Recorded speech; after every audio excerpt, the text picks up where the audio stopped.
Frias, Mendoza, Macaron, Revilla, Saavedra, Sagarino, Torion, Valle, at ngayon class, dahil natapos na natin ang ating, sobrang penya, sorry.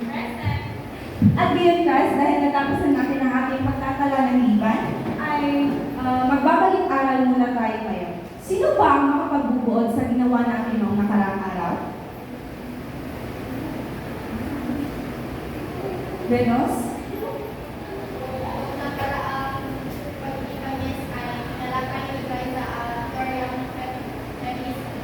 Tama. At ngayon naman class, ang ating tatalakayin ngayon ay ang teoryang biographical. Pero bago ang lahat, ay may gawain muna tayo gagawin.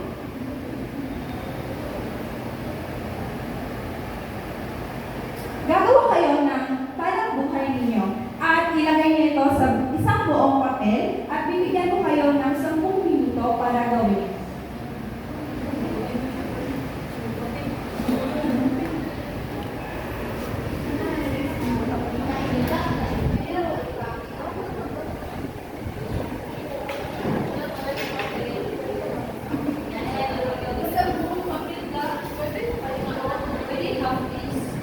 Hindi, isang buong papel.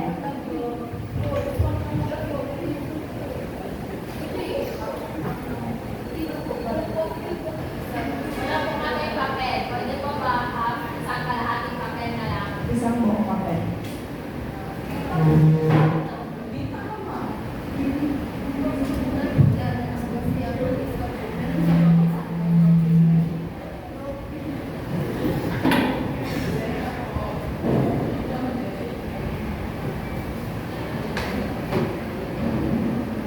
Yung papel?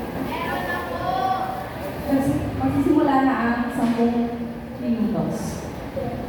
Meron na po papel na. Ilang buwan eh. Pwede ko alam sa mga papel.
Meron na kayong 5 minuto.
Tapos na ang oras.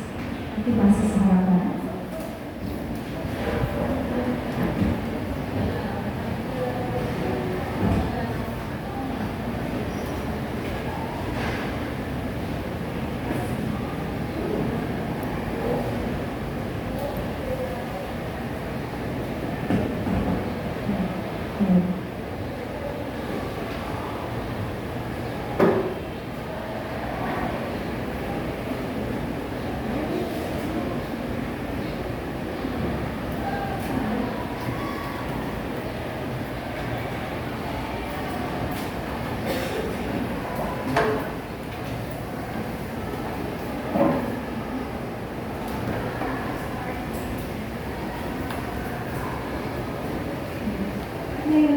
ay dumako na tayo sa ating tatalakay. Pero bago ang lahat, ay basahin muna natin ang layunin.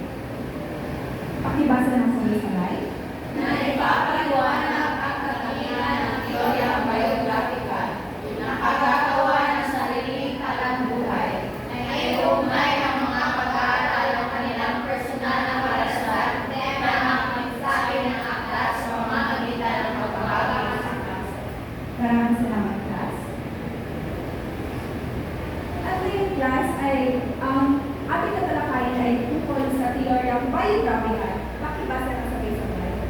Ang teorya biographical ay tumutukoy sa background ng may akda sa kanyang isinulat na akda. Makakabasa tayo ng ilang mga pangyayaring nangyari sa buhay ng may akda upang mas mapagandaan nito ang pagtutuo sa kanyang sinulat na akda. Ito ay nakatuon sa lantal ng pagbubunyag ng ilang bahagi ng buhay ng manunulat na nagdaragdag sa kagandahan ng karisma nito. Sinasalamin ang akda at katauhan ng manunulat, kakitaan din ng filosofiya ng mayaka sa dahil ang kababasahan. Ito ang niyang pananaw tungkol sa mga bagay na nais niyang ipabagay sa mga mambabasa. So, ang teoryang biographical, class, ay ang ibig sabihin ay mga akda o mga isinulat ng isang manunulat ay nakabase sa kanyang buhay, pero hindi lahat ng mga pero hindi lahat ng nasa kanyang mga akda o isinulat ay konektado sa kanyang buhay.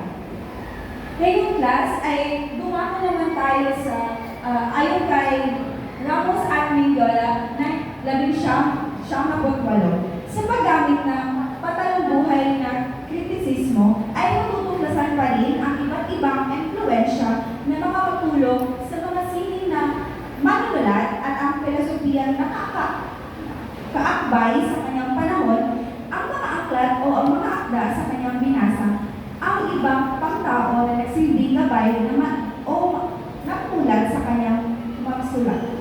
Ngayon, class, ay dako naman tayo sa katangian ng teoryang biographical. Una ay tanging tugon ng pagsusuri ng akda mismo o siyang binabasa at sinusuri kung kaya't man ay hindi pinapalit sa buhay ng makatao manunulat. Ngayon, class, ang ibig sabihin ay ang akda mismo ay siyang sinusuri, hindi ang personal na buhay ng may akda. Bagamat mahalagang malaman din natin na ang konsepto ng buhay ng manunulat. Huwag ipalagay na ang bawat pangyayari sa akda ay direktang kahulugan sa akda maliban kung ito ay malinaw o sumusuporta sa mismong teksto. Halimbawa, kung si Balagtas ay mahirap, tama itong ipakilala para sa konsepto Florante at Laura. Pero hindi dapat ipalagay na ang lahat ay emosyon o sitwasyon ng akda ay insaktong larawan ng buhay niya na maliban kung ito ay tiyak at nasa teksto. Ang pangalawa naman, ang kahinaan, kapintasan ng mga may akda sa kanyang akda na hindi dapat maging kapasyahan ng sino mang bumabasa ng akda. Ibig sabihin ay kahit may personal o depekto ang malalang pangyayari sa buhay ng may akda, ay hindi ito dapat gamitin o husgahan o ay ang halaga ng isang akda. Ngayon, guys, ay dumako na tayo sa halimbawa ng biographical. Una ay ang paglalayag sa puso ng isang bata ni Genoveva D. Edrosa. Ang pangalawa ay ang reseta at ang letra. Pangatlo ay ang talambuhay ni Jose Rizal. Ang pang-apat ay isang dipang langit tula ni Amado V. Hernandez. At ang pang-apat ay panglima naman ay ang aking panauhin na ni Salvador Barros at Amado V. Hernandez. At ngayon naman, class, ay may gawain tayong gagawin. Ito ay magbabasa tayo ng talambuhay ni Jose Rizal. Pero bago yan, ay ipapagod ko muna kayo sa apat. Magsimula sa iyo, Liza.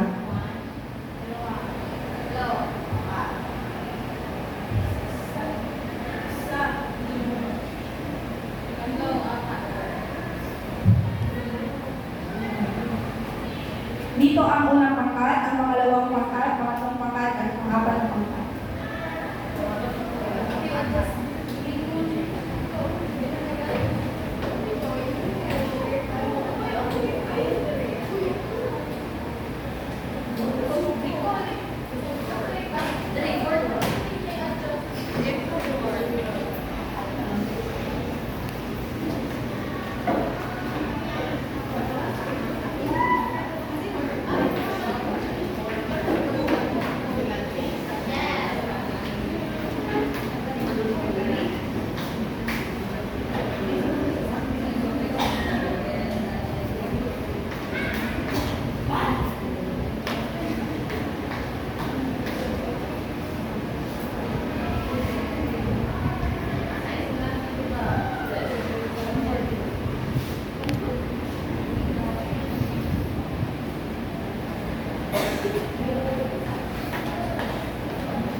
Hello.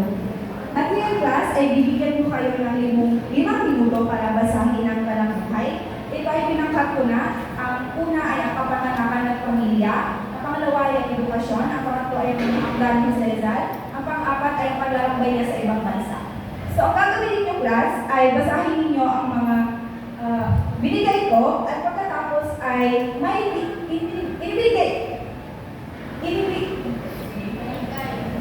binigay ako sa inyo ng mga tanong na siyang inyong sasagutin mamaya dahil magkakaroon tayo ng number heads together. Bibigyan ko kayo ng mga numero na siyang sino ay pipili ako kung anong numero ang aking tatawagin.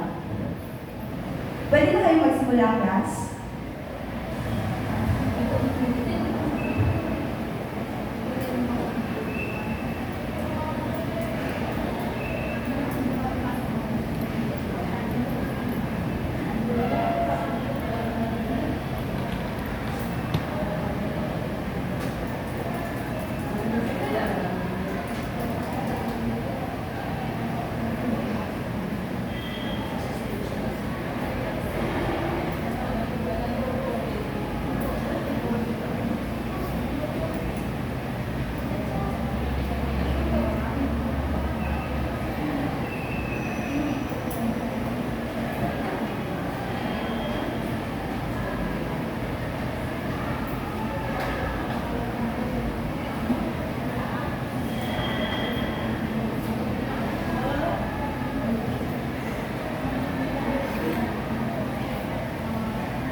At ngayon, class, ay magsisimula na ating pagbabahagi.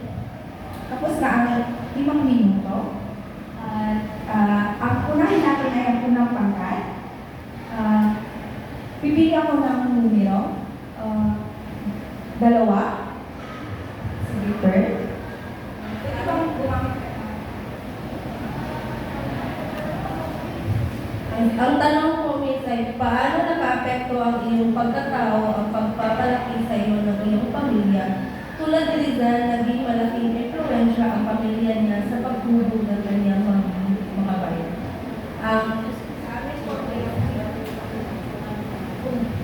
Sa amin po, Miss, tulad ni Rizal, ang aking pamilya ay nagturo sa amin ng mahalagang prinsipyo tulad ng pagmamahal sa bayan, pagiging matatag at pagtulong sa kapwa. Ang aking mga magulang ay palaging nagpapalakas sa akin na mag-aral na mabuti at magkaroon ng mataas na pangarap para sa aking kinabukasan. Maraming salamat, Pearl. At ang pangalawang... Sige. Ang pangalawang pangkat naman,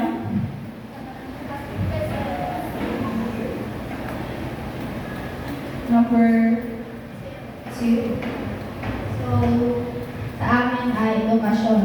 Tanong, ano ang pinakamahalagang aral na natutunan mo sa iyong pag-aaral at paano mo ito ginagamit sa buhay?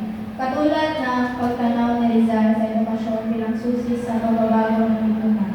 So, ang pinakamahalagang aral na natutunan namin sa aming pag-aaral ay yun ay huwag sumuko. Kahit sa mahirap na pag-aaral. At paano mo ito ginagamit sa buhay? Ginagamit namin ito para kami ay umunlad sa aming pag-aaral. Katulad ng pagkanaw ni Rizal sa edukasyon bilang susi sa pagbabago ng lipunan. So sabi nga ni Rizal na ang kabataan ay pag-asa ng bayan. So, dahil marami kaming mga impormasyon na natutunan sa pag-aaral namin. At yung mga impormasyon na yon ay babahagi namin sa mga mag-aaral sa hinaharap dahil kami ay magiging guro sa hinaharap. Kaya ibabahagi namin ang mga impormasyon na natutunan namin dahil naniniwala kami sa sinabi ni Velos na sabi ni Dr. Jose Rizal na ang kabataan ay pag-asa ng bayan. maraming salamat. Pangkat 2 at ang pangkat 3 naman, Nicole.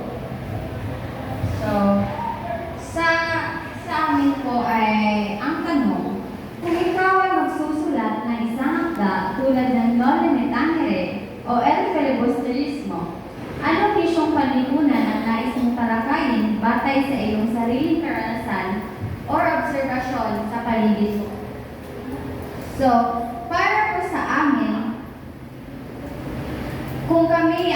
kung kaming dalawa ni Liza ang magsusulat ng isang akda na tulad ng Noli Me Tangere or El Filibusterismo, ito ay ang isyong panlipunan na nais naming tatalakayin, ay ang kahirapan at kawalan ng pantay na oportunidad sa pag-aaral. Batay sa aking karanasan at obserbasyon, sa aking buhay, nakita ko kung paano maraming kabataan ang napipilitang tumigil sa pag-aaral o magbanat ng buto sa murang edad dahil sa hirap ng buhay.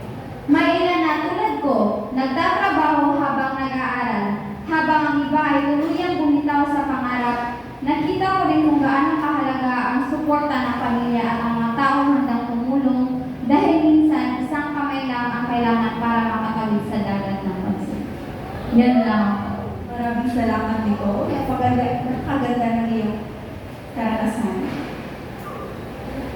apat. Doon pang sa harapan kayo.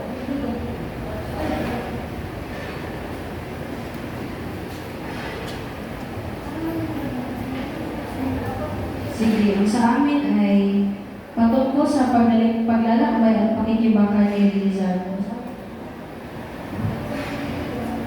Sige. So, sa tanong ay, naranasan mo na ba mapalayo sa pamilya o pumasok sa bagong kapaligiran? At paano mo ito hinarap tulad ni Rizal sa hamon ng pangingibang bansa para sa kanyang kalikayan? Yes po. Opo, meron kaming karanasan patungkol dito. So, ako meron akong personal na karanasan tungkol dito, lalo na sa bilang estudyante na napalayo sa aking pamilya. Sa una ay mahirap talaga dahil yun nga, bago ang environment para sa'yo, bagong tao lahat. So, napakahirap magsimula, lalong-lalo na dito sa eskwelahan na to. Dahil maraming mga tao hindi nakakilala sa'yo, hindi mo din sila kilala. So, kung paano ko nga ba ito hinarap? Sa pamamagitan ng iniiwasan ko yung mga negatibong mga tao or negatibong energy daw. Kasi alam naman natin lahat na lahat ng tao nakasalamuha mo ay hindi perfecto at hindi rin perfecto. So, para mas maging matibay or mas maging matibay ka bilang estudyante na may karanasang malayo sa iyong pamilya, kinakailangan mo lang na makihalubilo o makisama sa mga taong kapaligid sa iyo. Maraming salamat, Julie. At ngayon ay tapos na ang ating klase. Naway marami kayong natutunan sa ating talakayan ngayon. Maraming salamat.